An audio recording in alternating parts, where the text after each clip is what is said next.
Hello, evolutionary women from around the world. It is Catherine here, back with another amazing GIFEW Award nominee, this time with Janine Subgang from the United Kingdom. And Janine, big welcome to you here today. Thank you so much for being with us.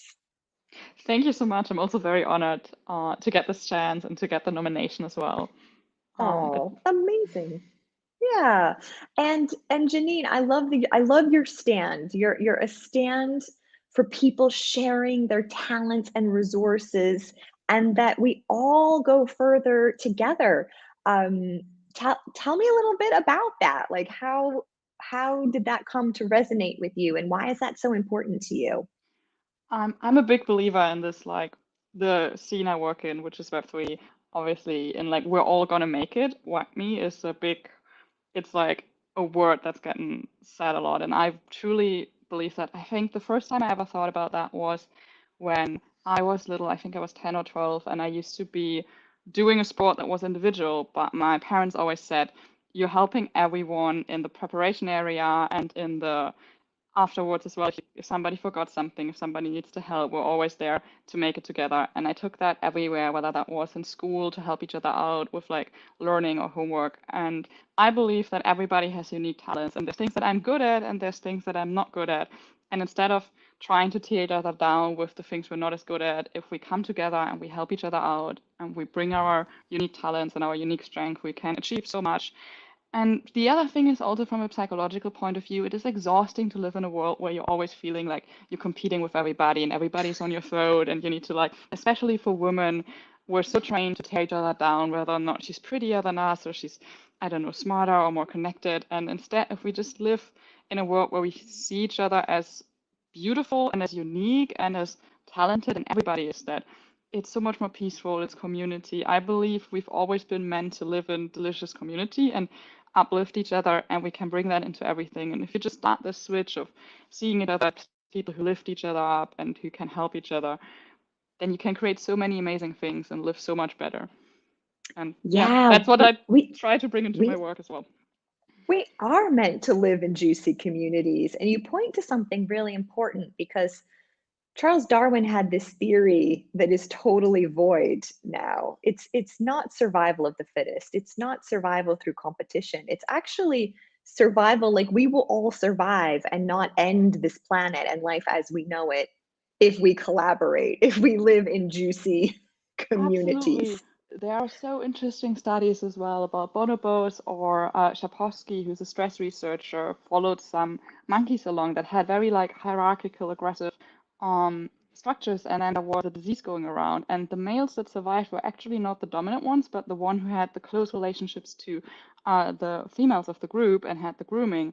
And then once this aggression fell out through the circle, where only the males survived who were like closer and more in tune with the females, they never went back to it. They always had the structure of like a lot of grooming, of a lot of support, very flat aggression, no like leashing out on each other.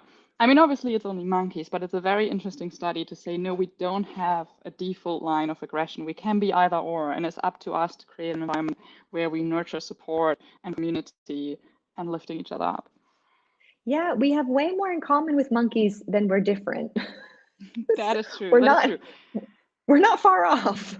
And there I feel are like that, yeah.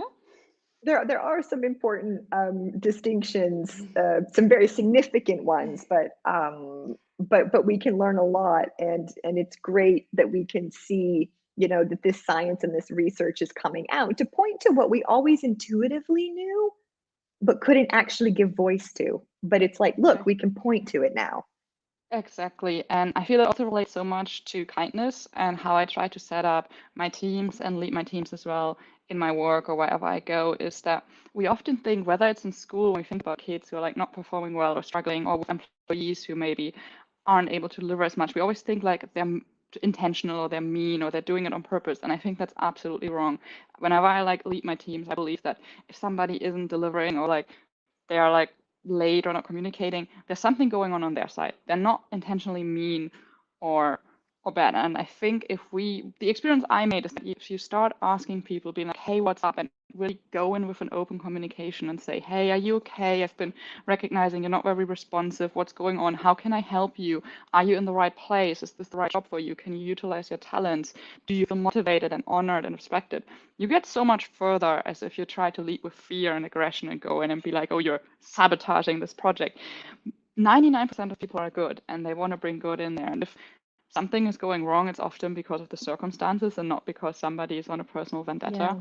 So whenever I lead Yeah. teams, I try to lead with like motivation, with open communication, with recognizing everybody as a wonderful human being on eye level that's on its own journey. And I think that's Yeah. something that I try to bring into the corporate world as well. I think we met at this kindness event as well, and that very much We resonated with did. me because I Yeah. felt like we need more of that and we need more of this thinking that we go away from some spreadsheets and some deliverables and people just being a tool that fulfills something, more to asking them, what are your strengths? Are you in the right place? Are you motivated enough? Is this the right work for you? And then things fall into place automatically.